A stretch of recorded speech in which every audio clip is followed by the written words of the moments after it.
Alright, so I'm gonna just come right out and say it. Thus far, 2025 has been the single worst year in UFC history. Okay, maybe that's not fair of me to say because it's not like I've been watching the sport since the very beginning, but I will stand by this when I say that since I started watching in 2008, this really has to be the worst year for the UFC that I've ever seen. In terms of fan experience, this year has been really disappointing on almost every conceivable level, and I know that I'm not the only one who feels this way based on what I've seen people saying online. From the matchmaking to the ESPN deal, which I've grown to despise, to Dana White basically becoming a part-time CEO, everything about the UFC this year has screamed dysfunction, greed, and laziness. And hey, you know, some of the things that happened this year isn't necessarily Dana or the UFC's fault, like Arman Sarukian and Macy Barber pulling out of their fights one day in advance. It definitely hurt the cards and gives us less fights to hopefully enjoy, but even outside of the uncontrollable circumstances, there is still a ton of stuff that the UFC is letting fall by the wayside. And the crazy part is that nobody inside the company seems to care. If anything, they have doubled down on the dysfunction and are actively trying to gaslight us into believing that this is still the golden era. And yeah, in this video I'm going to be talking about all this and more. Let's start off with what in my opinion is the most obvious issue, which is the matchmaking. And if there was one fight that encapsulated the UFC's complete and utter creative bankruptcy this year, it's Alexander Volkanovski versus Yair Rodriguez 2. What kind of blackmail photos does Yair's manager have on Dana to convince him that this was a good idea? Volk absolutely dismantled Yair the first time that they fought, and I know that everyone in the world has already said this next part, but it's 100% true. The fact that the UFC gave the title shot to Yair over Movsar Evloev is absolutely criminal. And I can say that the UFC is desperate for a younger Mexican champion, or I can say that Dana is only thinking of the bottom line here, but what I will say is that this is a pathetic display of favoritism from the matchmakers. Sure, Movsar is less exciting to watch than Rodriguez is, but the issue here is that there is no way that anyone with more than 2 brain cells can justify snubbing Movsar for Rodriguez. Speaking of terrible title fights, how about the one that's happening this weekend? Now that I think about it, this one might be just as bad as Volk versus Yair 2. And I understand that Merab asked for the rematch with Sean mainly for the fact that it for sure makes him the most money through pay-per-view points, but it's still a dumb matchup. Also, if you look at the UFC and ESPN MMA's YouTube channels, it is very clear who they want to see win this fight, especially for ESPN MMA. If you go to their YouTube shorts section, it is an endless sea of Sean O'Malley glaze. That shit seriously looks like a Sean O'Malley fan page. And look, I like Sean. I know that that's blasphemy for most of you, but I think that he's a really fun fighter to watch. But much like in the case of Yair Rodriguez, the UFC is blatantly trying to get someone who they favor to hold the title with Sean O'Malley. And I already made a whole video about how the UFC butchered Jose Aldo's final run with his last professional fight ever being against Ayman Zahabi. The UFC straight up character assassinated one of the greatest fighters of all time. They could have given him Henry Cejudo, Corey Sandhagen, or Umar Nurmagomedov, but instead they just fed him to a bunch of guys that even hardcore fans don't find that much interest in. Speaking of Aldo, do you remember when the UFC was actually locked in with what the fans wanted and they made that badass promo video for him versus Conor McGregor? They actually spent the time and money to fly each guy to a set where they could film a legitimate trailer for what was genuinely a super fight. Now obviously I don't expect these bells and whistles to be pulled out for Bilal Muhammad versus JDM, but is it too much to ask that a fight promotion actually do some fight promotion? For the last like 2 years, the extent of the UFC's promotional strategies are uploading some clips to YouTube, then the same old media day and pre-fight press conferences. There is no creativity, there's no passion, there's no pushing of the boundaries that used to be at least somewhat present with the company just a decade ago. It seriously feels like an AI program is doing the matchmaking these days, and seeing as most of the fights feel soulless and devoid of passion, I feel like I might be onto something, honestly. It's as if they put together a poorly designed algorithm that matches up fighters without taking into account name value, stakes, fan demand, and even rankings. Sure, the upcoming main events are good, but the UFC always has a good flow of interesting main events. I really don't think that this is something that we should be applauding them for. The term is literally called main event. We have every right to expect a banger at the top of every single card, but the UFC matchmaking team has slowly diluted main card quality and thus our expectations for main card quality to the point where we get excited for a mediocre quality event with a solid headliner nowadays. You want me to be totally honest, give me less events. Even if that means giving me 1 or 2 less pay-per-views a year, if that means that the UFC will stack cards better, then I'm all for it. I can't believe I'm saying this, but the UFC is actually producing too much content these days, and the quality of their product has suffered for it as a result. But of course, Dana wants to maintain his monopoly, I mean market share on MMA, and as long as the UFC can outproduce their competitors, which they do already by a country mile, then that stifles any chance that another promotion can catch up to them. Do you remember when a UFC pay-per-view event used to be an event? Like a real honest-to-God event? Events where you would have 3 or 4 or 5 fights that were genuinely must-watch? Nowadays, if we get 1 title fight and 2 semi-interesting matchups, we're supposed to act grateful like peasants being thrown scraps from King Dana's dinner table. And I made a video about this recently, but it's no surprise that the cards lately have felt lazy and slapped together, seeing as Dana has clearly checked out from his job. This guy has missed over 70% of the press conferences in 2025. He's outsourced media duties to his human paperweight Dave Shaw. He has literally been fired from promoting Canelo versus Crawford for being lazy at TKO boxing as well. I know that there are fans out there that have always hated him, but when he was in his prime, Dana was the heartbeat of the company. He was front and center all the time, for better or worse. He orchestrated some big moves and big acquisitions, and when things got tough, he would stand in front of the cameras and face the music. But 2025, Dana just seems like a glorified middle manager who occasionally comes out of hiding to defend Jon Jones or go live on Instagram to announce like 5 fights. And the last topic that I want to bring up here is ESPN. I absolutely despise the ESPN deal, and I genuinely think that it's done much more damage than it has good for UFC fans. Let's start with the most obvious issue here, ESPN Plus. This stupid ass double paywall bullshit is highway robbery. We're not paying to get access to the pay-per-view. We are paying for permission to buy it. This is like going to a restaurant and paying an entrance fee before you even sit down to order your food. And the worst part about it is that ESPN Plus is genuinely unwatchable. The streams crash constantly, buffering happens throughout every single event, and God forbid if you try to rewind or fast forward during a live fight. The app is trash, the interface is trash, and yet we keep getting fleeced because there's no alternative. Meanwhile, Dana is off betting $25,000 at the blackjack table as the ESPN app turns into Windows 98 every fight night. The fact that this guy has the audacity to complain about people who pirate his streams, meanwhile he's asking us to pay 2 sets of purchases to watch pay-per-views is crazy. Hey, by the way, Dana, seeing as you hate pirates so much, how about you consider stripping that butt pirate Jon Jones of his belt? Not only that, the pacing for fight night events are absolutely garbage now. The free events drag on for 6 hours with constant commercial breaks and drawn out desk segments designed to keep people watching till the next set of commercials. I myself actually pay for ESPN Plus, which is a purchase that I find myself questioning every single Saturday, but seriously, if I'm legitimately paying for this service, then why am I being made to watch so many ads? They've turned every UFC broadcast into an ESPN advertisement. Every segment is brought to you by something, every promo is an infomercial for DraftKings or Modelo or Toyo Tires, and I understand that this puts a whole lot of money into the UFC's bank account, but I feel like it demonstrates a clear disdain for fans, and it's pretty disrespectful of our time. Remember how I said earlier that there are too many events these days? Well, this is ESPN's fault too. Before ESPN, the UFC calendar made sense, pay-per-views were more spaced out, fight nights served as a build-up for bigger cards, and the divisions had some breathing room. The UFC went from having 39 events in 2018 to averaging 42 events every year since 2019, which is when the broadcast deal started. Now, 3 more events a year might not sound like a lot, but let's just say that the UFC removed any 3 fight nights that have taken place this year completely. That's like, what, 30 extra chess pieces that they could use to make pay-per-views or other fight night events more stacked. Given in 2015 and 2016, they held 41 events each year, but that was when the UFC had way more high-profile and interesting fighters to supplement that strength of schedule. My point is, the current UFC roster is spread way too thin with how frequently ESPN is making the UFC hold events. The UFC used to have a solid balance of quality versus quantity, but the fucking mouse turned the promotion into the McDonald's of MMA, and much like McDonald's, I'm addicted to the product, but that doesn't mean it's high quality. This content assembly line model has completely eroded the big fight feel that UFC pay-per-views used to have. When you're running 42 cards a year with the same 6 guys on rotation, nothing feels important anymore. They know that they can get away with giving us less for more because MMA fans like myself are addicted to the sport. We are going to watch no matter how many nothing burger fights that they serve us. We will debate rankings even though nobody fights often enough to justify the rankings, and they will keep charging $80 per pay-per-view as well as ESPN Plus subscriptions even as the event quality hits rock bottom. And yeah, that's basically it. A part of me wanted to talk about how the fighters have become divas lately who make unreasonable demands and squat on their ranks when they don't get their way. But the more I thought about it, the more I realized that the fighters acting like man-children is a direct result of the UFC's lack of strong direction. Look, man, I still love MMA. I'll still keep watching it because it's my favorite sport on earth. But if we're being totally honest here, the UFC is rotting from the inside out. This year, more than any other where I've been a fan, is when I really started to believe that the UFC is showing massive cracks. The business model is bloated, the matchmaking is a joke, and the UFC jumping into bed with ESPN has completely sterilized what used to be a sincere and authentic product. If things don't change, this version of the UFC is setting itself up for a massive fall. The TKO merger might have bought them some time, but the core product is crumbling. And honestly, they deserve every bit of criticism that they've been getting lately, but if you want me to be honest, I am pretty confident that the UFC can get back on track, because it'll be pretty hard for them to let things keep getting worse, I'll just say that. Anyways, that is the video for today. Definitely let me know what you think about the current state of the UFC. Do you think that the UFC can bounce back from where they are now, and what are your thoughts on the ESPN deal now that it's about to end? As always, if you liked the video, then like the video, and if you haven't subscribed to the channel yet, please do so. I appreciate you for watching, and I'll see you on the next one. Bye.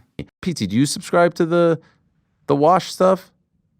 I don't think it's washed, but it's just not as good. It's just not a great time.